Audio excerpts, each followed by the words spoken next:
बोल. नमस्कार, माझं नाव विनोद जगन्नाथ शेलार. तुमच्यासारखा सर्वसामान्य माणूस जो बाहेर आहे आणि इथे सगळे जमलेली माणसं आहेत, ही सगळे आपले B2 B3 C वगैरेचे जेचा पण माणूस एक आपल्याकडे आले आहे. ते पुण्याहून दादा आलेले आहेत बघा, ते पुण्याहून त्यांच्या घरामध्ये आलेले आहेत. आज प्रत्येक बाहेर हा पिसला जातोय, सगळा पैसा त्यांचा पिसला जातोय. तर कशामुळे पिसला जातोय? तर का बघा, 2019ला का 20ला लॉकडाऊन चालू झाला. ठीक आहे, लॉकडाऊन चालू झाल्यामुळे बऱ्याच लोकांचे EMI हे बँकेला गेले नाहीत. बँकेला EMI नाही गेल्यामुळे पैसा बिल्डरला भेटला नाही. बिल्डरला पैसा न भेटल्यामुळे लोकांना पोझेशन द्यायला डिले झाला. आता विचार करा, जर त्या बिल्डरकडे कामच जर त्याला करायचं नसतं, बिल्डरला जरा कॅमेरा इथे सगळीकडे फिरो सगळी ही बिल्डिंग्स तुम्ही बघू शकता आजूबाजूला. सगळ्या बिल्डिंगचं काम तुम्ही बघाल तर B1 B2 B3 B1 B2 B3 हे कमीत कमी 98% काम झालं B1 B2 B3चं. बाकीचं तुम्ही बघायला हे यांचं 60% काम झालं आहे. 60 to 60% काम झालेलं दिसतं आम्हाला. म्हणजे बिल्डरला काम करायचं नव्हतं अशातला प्रश्न नव्हता. बिल्डरला हे प्रोजेक्ट कंप्लीट करायचा होता, पण काही कारणास्तव त्या बिल्डरला कोणी पिन मारली का त्यानेच बिल्डरने स्वतः नंतरला हे केलं, हे आपल्याला अजून कोणाला माहिती नाही आहे. पण प्रत्येक बाहेरचं हे कर्तव्य आहे की आपला हक्काचं घर हे मिळवण्यासाठी आपण स्वतः झगडलं पाहिजे. त्यासाठी काय सध्याची परिस्थिती आहे ते आपण बघितली पाहिजे. आता प्रत्येक ग्रुपवरती चालू आहे मेसेज EMI बंद करणे. सगळ्यात महत्त्वाचे EMI बंद करणे. आता EMI जर समजा बंद करा, कुठलीही बँक काय करते, बँक तुम्हाला ओळखते. बँकने काय केलं, तुम्हाला तुमच्यावर विश्वासाला बँकेत तुम्हाला लोन दिलंय आणि म्हणजे आपण त्यांना बांधील आहोत, त्यांना पैसे देणं. त्यांच्या जागी ते बरोबर आहेत. त्यांनी आपण होम लोन घेतलं, ते त्यांनी आपल्याकडून रिकव्हरी करणार सुद्धा. पण समजा तुम्ही आज लोन जर बंद केलं तर तुम्ही लोनमध्ये असं वाक्य लिहू नका. म्हणजे पहिला त्यांना विचारा की लोन तुम्ही बंद करताय तर त्याचा फायदे काय आणि तोटे काय. जर समजा तुम्ही माझं लोन बंद केलं आणि 2 वर्ष समजा माझ्यासाठी तुम्ही लॉकिंग पिरियड टाकला 2 वर्षाचा, 2 वर्षानंतर जी माझा इंटरेस्ट झाला आहे किंवा व्याज आहे माझं, आज 5,500ला फक्त इंटरेस्ट 5,000 रुपये जातो. त्यांचे वर्ष झाले 60,000 रुपये. 2 वर्ष बँकेने दिले म्हणजे झाले 1,20,000 रुपये. तर हे 1,20,000 रुपये पुढच्या 2 वर्षानंतर चालू होणार. ते म्हणजे तुमच्या लोनमध्ये अमाऊंट ॲड केली जाणार आणि जर तुम्ही दिले नाहीत पैसे ते बँकेला तर ते जाणार NPA मध्ये, नॉन परफॉर्मन्स ॲसेटमध्ये जाणार. आता तुम्ही बरेच रूम बघितले आहेत जे सील झालेले आहेत. सील का झाले? कारण की त्यांचे EMI नाही गेले किंवा काय नाही गेले, सगळ्या गोष्टींमध्ये ते सील झालेले आहेत. तर आपलं असं होऊ नये, म्हणजे मी असं कोणाला बोलत नाही, तुम्ही तुमचा निर्णय स्वतः पर्सनली घ्या. EMI बंद करायचा किंवा EMI चालू ठेवायचा, माझा तो वैयक्तिक प्रश्न नाही आहे. माझा फक्त प्रश्न एकच आहे की हा प्रोजेक्ट कसा चालू होईल, यासाठी सगळ्यांनी मिसळून या गोष्टीला एकत्र येणे, सगळ्यांनी एक मताने बोलणे. आता आपले 4 ते 5 ग्रुप आहेत. एक किसन सरांचा ग्रुप आहे, एक रिया मॅडमचा ग्रुप आहे, एक साईनाथचा ग्रुप आहे. म्हणजे आता मला कळतं हळूहळू की एवढे ग्रुप आहेत. आपण 4 ग्रुप बनवण्यापेक्षा सगळ्या ग्रुपने एकत्र या, सगळ्यांनी मिळून आपल्या ह्या गोष्टी मांडा, आपापले प्रॉब्लेम मांडा, प्रश्न मांडा. आता सगळे काही ग्रुपमध्ये कोणी वकील असेल, कोणी पोलीस असेल, कोणी चांगल्या पोस्टला असेल, त्यांना आपण पुढे कुठला पाऊल टाकू शकतो, त्याने चांगलं काय आणि वाईट काय, ते लोक आपल्याला गाईड करू शकतील. किंवा या 8 वर्षात काय झालं आहे, ज्यांनी आता एवढी वर्ष ते असोसिएशन चालवत आहेत किंवा कोणी काही ग्रुप चालवत आहेत, त्यामधून आपल्याला कळेल.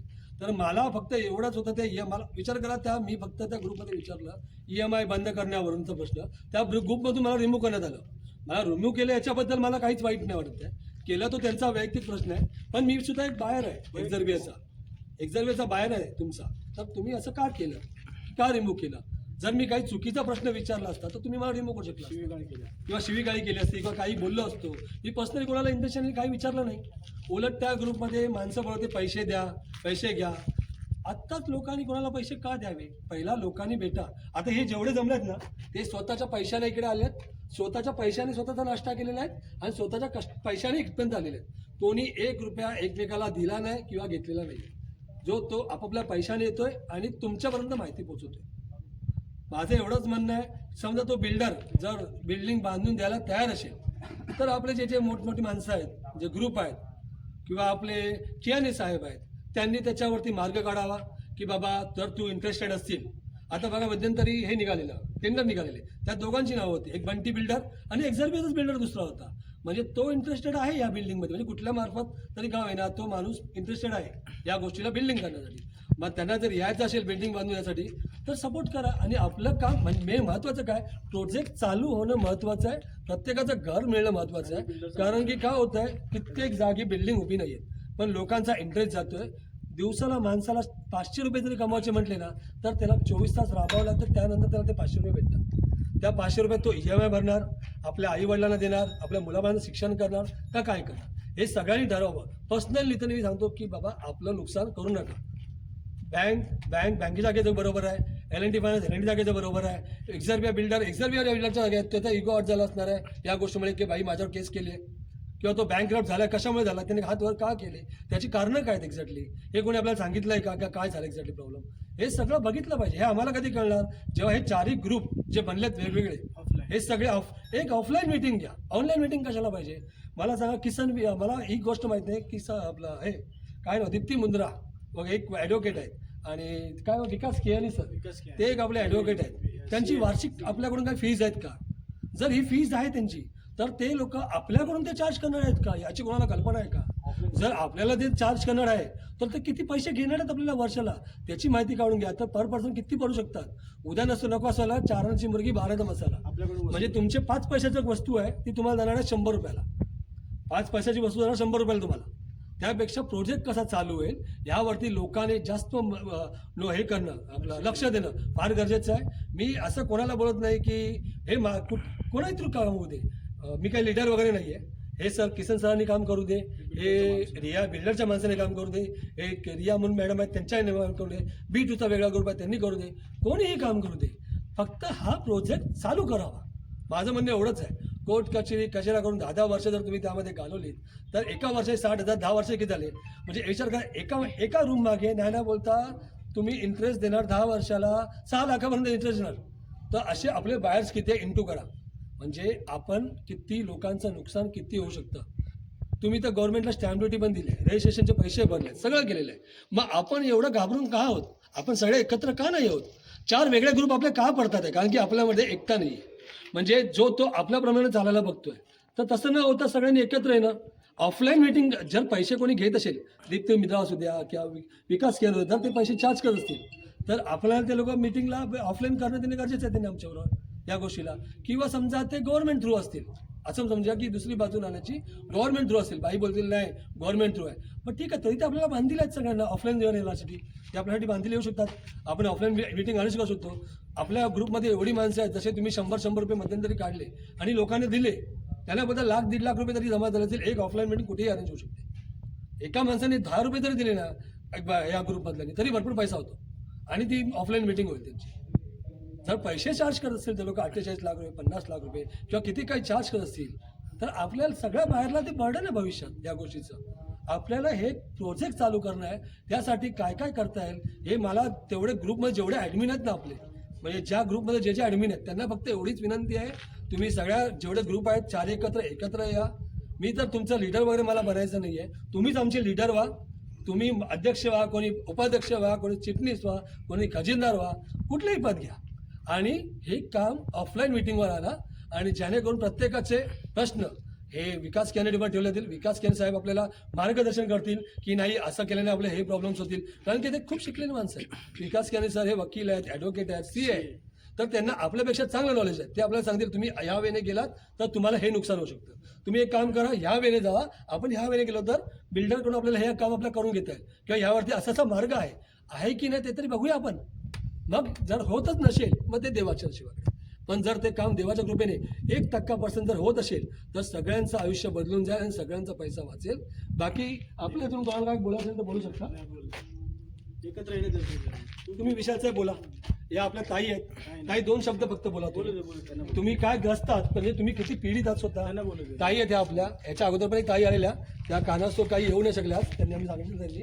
ताई तुम्हाला काय वाटतं बोलावं, तर तुम्ही 2 शब्द. जो काही माझं जास्त जातं, आमची काही एवढी फारशी परिस्थिती चांगली नाही. माझे मिस्टर एक म्हणजे शो करतात, त्याच्यातनं म्हणजे आले शो तरच आमची कमाई आहे, नाही तर नाही. मी एक छोटासा जॉब करते, त्याच्यामुळे 10,000 EMI भरणं महिन्याला हे मला फार जड जातं आहे. त्यामुळे लवकरात लवकर ह्या गोष्टीचं जर झालीच सगळ्यांकडनं हे बांधकाम आणि जे काही प्रश्न सुटतील तर खरंच खूप सगळ्यांसाठी आमचं म्हणणं आहे की एकत्र येऊन हे आपण प्रोजेक्ट कंप्लीट करूया आणि सगळ्यांचा फायदा करून घेऊया ह्याच्यामध्ये, एवढीच आशा. एवढंच आमचं म्हणणं आहे. एवढी माणसं जमल्यात, फक्त एवढंच सगळ्यांचंच म्हणणं आहे की प्रोजेक्ट चालू व्हावं. तुषार साहेब आपल्याशी बोलतील. 2 मिनिटं तुझ्याकडे फोन ठेवून द्या. 2 मिनिटं फोन ठेवा. ती कविता मॅडमला विचार. गेले 6 वर्ष तुषार साहेब स्वतः प्रत्येक मीटिंग अटेंड करतात. कविता मॅडम त्यांना पण त्यांचे बोले आपल्याला कळेल थोडंफार काही गोष्टी. तुषार साहेब पुढे या. आणि सगळ्यात माझं मी बिल्डरचा कोणाचा माणूस नाही आहे. तुमच्यासारखा सामान्य एकदा माझा रूम नंबर आहे B2116. मी B2116 मध्ये राहतो. मला फक्त प्रोजेक्ट सुरू व्हावा, बाकीचं काय नाही. तो बंटी बिल्डर करू दे, एक्झल्पेचा बिल्डर करू दे, कोणी करू दे, पण मार्ग निघून लवकरात लवकर बिल्डिंगचा प्रोजेक्ट स्टार्ट होईल. आता पुढे कंटिन्यू करतील तुषार साहेब. तुषार भोई. माझं नाव तुषार भोईर आहे. Flat number B2501. भरपूर बायर्स EMI बंद करण्याच्या या मार्गावर आहे, EMI रिलीफ करण्याच्या. तर माझं म्हणणं असं आहे की जो कोणी वकील असेल त्याला विचारा की EMI कुठल्या पद्धतीने बंद होतो आहे, मॉरेटोरियम मोडमध्ये होतो आहे की असंच बंद करायचं. तुमचं काम आहे बायर्स लोकांचं कुठल्या पद्धतीने EMI बंद होतो आहे. EMI बंद करण्याचे प्रकार असतात आणि EMI हा कायमचा बंद होत नाही. त्याचा एक कालावधी असतो 2-3 वर्षासाठी. 2-3 वर्षानंतर ती परत EMI चालू होतो आणि त्याचा जो मधला जो भाग आहे जो EMI भरला नाही 2-3 वर्षाचा तो प्रिन्सिपल अमाऊंटमध्ये ॲड केला जाईल. तर बायर्स लोकांना विनंती आहे कुठूनही तुम्ही EMI बंद करा, पण EMI बंद करायला डिसिजन बोललो का तुम्ही? नाही EMI बंद करून देते ते बाहेर लोकांचा प्रश्न आहे. ज्याचं आपापलं डिसिजन. हां, ज्याचा डिसिजन. तर EMI तुम्ही रिलीफ करा, पण भविष्यात काय वकील होणार? भविष्यात पुढे जाऊन काय होणार आहे आणि वकिलाला विचारा की EMI तुम्ही कुठल्या पद्धतीने बंद करताय. माझं म्हणणं एवढंच आहे. आमचं म्हणणं एवढंच आहे की आम्हाला बँकेचं नॉलेज नाही आहे की EMI बंद केलं तर काय होणार, काय नाही होणार, काय प्रॉब्लेम पुढे भविष्यात येणार. ती प्रिन्सिपलमध्ये अमाऊंट होणार का ती पुन्हा बँक काय करेल, एखाद्या एजंटला अपॉइंट करेल, त्याच्याकडून पैसे घेईल, बँक स्वतःचे पैसे कव्हर करेल आणि एजंटला देईल तुमच्या मागे रिकव्हरीला. हे आम्हाला यातलं पूर्ण नॉलेज नाही आहे. तर तुम्ही हे सगळे प्रश्न आपले जे कोणी कियानी साहेब आहेत, आपले जे कोणी मोठे सगळी माणसं आहेत त्यांना हे प्रश्न विचारावे. आज COCची मीटिंग पण आहेत. आता आम्ही वागणी प्रोजेक्टला तिथे ऑलरेडी नेटवर्कचा इश्यू आहे. त्याच्यानंतर आम्ही ट्रेनमध्ये आता बहुतेक आम्हाला ती मीटिंग अटेंड करायला भेटणार सुद्धा नाही. तर बायर्स लोकांनी हे विचारावे प्रश्न, एवढीच नम्र विनंती सगळ्यांना. आणि सगळ्यांनी एकत्र व्हा आणि प्रोजेक्ट चालू करण्यासाठी काय करता येईल आपल्या किसन साहेब आपल्या ह्याच्यासाठी काय नाव खेळ साहेबांकडे जाऊन ती गोष्ट त्यांना विचाराया की मार्ग काय, हे प्रोजेक्ट आपल्याला चालूच करायचं यासाठी काय करताय, ना की थप करायचं. प्रोजेक्ट चालू करण्यासाठी आपण काय करू शकतो एवढं फक्त लोकांना मार्गदर्शन द्या जेणेकरून आपला प्रोजेक्ट चालू आहे, ना की बंद होईल. अजून तुम्ही काय बोलताय? माझे मित्र आताच बोलले सगळे, त्यामुळे मी जे काही जास्त बोलणार नाही. फक्त एवढं सांगेन की सर्वांनी पुन्हा एकदा एकत्र येण्याची खूप गरज आहे. एवढंच मी सांगतो. तू बघ. मी B2410चा वायर आहे. तर आपली बिल्डिंगचं काम बऱ्यापैकी चांगलं झालेलं आहे. तर सगळ्या लोकांनी एकत्र येऊन आपल्या रूमचं पोझिशन घेणं खूप गरजेचं आहे. दुसरा मुद्दा राहिला, बऱ्यापैकी लोकांचा असा मुद्दा आहे की EMI वगैरे बंद वगैरे करणं. मी हे सगळ्यांनी सजेशन असं करेन, ॲक्च्युली EMI बंद केल्याने तुमचं लॉसेस आणि बेनिफिट काय होणार आहे हे तुम्ही तुमच्या ऑथोराइज पर्सनकडे मीन्स तुमच्या बँकेच्या RM कडून विचारा. बँकेच्या एका बँकेकडून RM कडून पर्सनकडे विचारा किंवा तुमचा एखादा कोणी ॲडव्होकेट असेल, वकील असेल, त्यांच्या सजेशनने तुम्ही तुमचा निर्णय घेऊ शकता. ओके. पण प्रत्येकाने आपले निवांत प्रत्येकाने एक आपल्या साईडवरती येऊन स्वतः घर तरी बघा कोणत्या कंडिशनमध्ये वगैरे आहे हे येणं खूप गरजेचं आहे. आपण जर सगळं एकत्र आलो तर आपण लवकर सक्सेस मिळू शकतो हे सांगू शकतो. एकत्र येणं खूप गरजेचं आहे. बंद करू.